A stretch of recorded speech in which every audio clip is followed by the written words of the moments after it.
hop, il fermera ses portes à minuit. C'est pas encore fini. L'équipe, j'espère que vous allez bien. Aujourd'hui, blabla. Je crois qu'aujourd'hui, on va se passer d'une introduction. Vous en pensez quoi? Tellement de choses à dire en ce dernier jour de mercato hivernal. Je vous rappelle simplement l'équipe que l'épisode du jour est sponsorisé par OneFootball, l'application numéro 1 sur toute l'actualité du foot. Pour le mercato, d'ailleurs, vous étiez extrêmement nombreux à avoir laissé des avis positifs sur l'application. Ça fait plaisir. Voilà, l'application est gratuite et c'est dispo dans la description. On entre dans le vif du sujet. Désormais, l'équipe en France du côté du Paris Saint-Germain. Après des semaines de négociations, l'Atlético Madrid se serait résigné à recruter Edinson Cavani, figure de second plan depuis l'arrivée de Mauro Icardi. Ce mercato constituait une occasion en or pour lui de partir. Or, l'intransigeance de Leonardo a clairement pris le dessus. La dernière offre annoncée à hauteur de 18 millions d'euros n'aura même pas été formulée et Diego Simeone a décidé de jeter l'éponge. Paris aura donc gagné son bras de fer, mais si le transfert a capoté cet hiver, nul doute qu'il en sera autrement cet été. Selon les informations du Parisien, le club de la capitale lorgnerait déjà son remplaçant et c'est Fernando Llorente qui est dans le viseur. L'attaquant espagnol évolue depuis l'été 2019 du côté de Naples, où il est considéré comme un joker de luxe. Son expérience des grands rendez-vous et son profil de pivot pourraient rendre service aux Parisiens. Malgré tout, l'information reste à prendre avec des pincettes, puisqu'à l'âge de 34 ans, pas sûr qu'un club de ce calibre, qui veut régner sur la durée, mise sur ce type de profil. Nouveau rebondissement dans le dossier Olivier Giroud, alors qu'on l'annonçait avec insistance du côté de l'Inter Milan depuis le début du mercato, mais également du côté du Barça. Le champion du monde aurait finalement trouvé un accord avec la Lazio de Rome. Selon les informations de la Gazzetta dello Sport et de Sky Sport, il devrait rejoindre l'actuel 3ème de Serie A jusqu'en 2022 et l'indemnité de transfert est estimée à 6,5 millions d'euros. En revanche, si l'accord est total entre le joueur, il en est autrement avec Chelsea qui a visiblement décidé de faire marche arrière et de retenir son attaquant à quelques heures de la fin du mercato. Il va donc falloir suivre le dossier de très près pour celui qui est à la recherche de temps de jeu d'ici l'Euro 2020. Les Blues, justement, pourraient effectuer un gros coup dans les prochaines heures. Selon le Daily Mail, les dirigeants du club londonien ont établi le contact avec Naples pour discuter de l'avenir de Dries Mertens. Le Diable Rouge, en fin de contrat en juin prochain, ne veut plus continuer l'aventure avec la crise qui touche son club depuis un certain temps. Et ça va même plus loin puisqu'on parle d'une proposition de 6 millions de livres, soit environ 7 millions d'euros pour rapatrier le joueur cet hiver. Le temps presse également pour Gareth Bale. Ces derniers jours, on annonçait son probable retour du côté de Tottenham. Aujourd'hui, le Times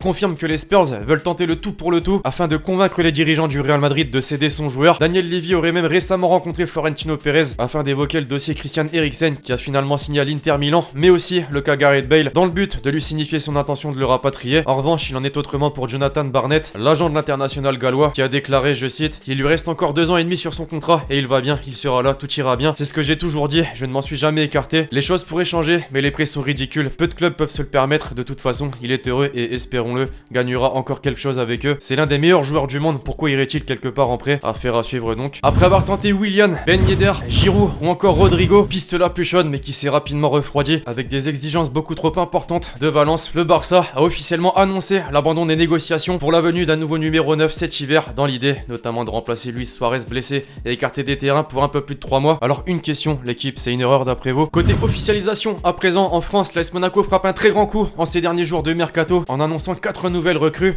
La première, Aurélien Tchouaméni contre 20 millions d'euros. La deuxième, Youssouf Fofana contre 15 millions d'euros. La troisième, Radoslo Madjeki qui sera prêté à Varsovie jusqu'à la fin de la saison. Et enfin, le quatrième, Harrison Marcelin contre 10 millions d'euros. Décidément, le pari de la jeunesse est toujours d'actualité. L'Olympique Lyonnais a officialisé l'arrivée de Bruno Guimaraes pour un montant de 20 millions d'euros. Il quitte donc son pays et l'Atlético Paranense pour la toute première fois à l'âge de 22 ans. L'Amiens SC a obtenu le prêt avec une option d'achat estimée à 4,5 millions d'euros de Nicolas Opoku. À la lutte pour le maintien en Ligue 1, Nîmes se renforce avec l'arrivée de Nolan Roux. L'international algérien Yacine Benzia, qui était pressé à l'Olympiakos depuis le début de la saison, revient en France du côté de Dijon. Outre-Manche, Wolverhampton s'est attaché les services du milieu offensif Daniel Podence contre environ 25 millions d'euros. Les Wolves se sont également fait prêter le Dijonais Enzo Loyodis jusqu'en juin prochain. C'était dans l'air et c'est désormais officiel depuis quelques jours. Le milieu portugais Bruno Fernandes a quitté le Sporting CP pour Manchester United contre une somme estimée à 55 millions d'euros. Les Gunners d'Arsenal font coup double en cette fin de mercato en annonçant les arrivées de Pablo Mari qui débarque en prêt avec option d'achat et de Cédric Suarez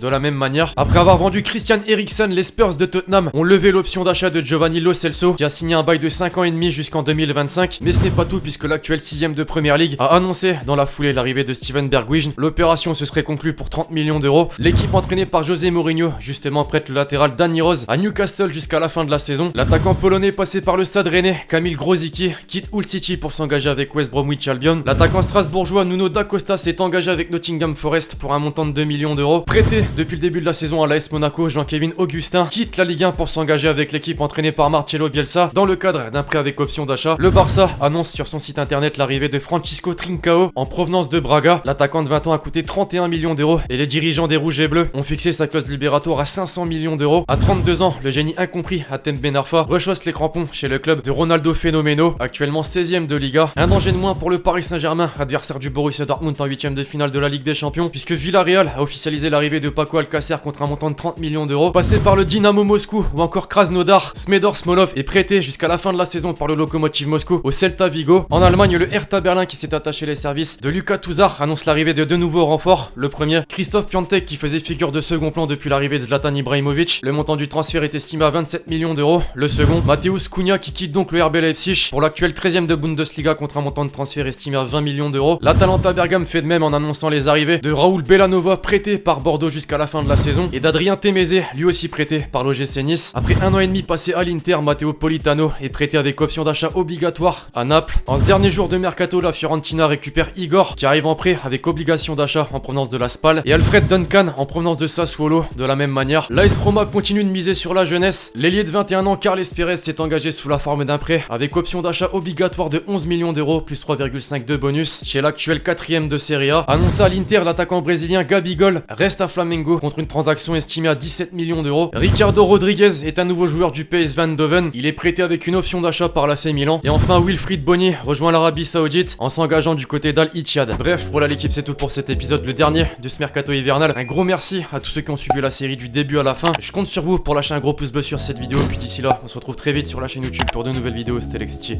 Ciao.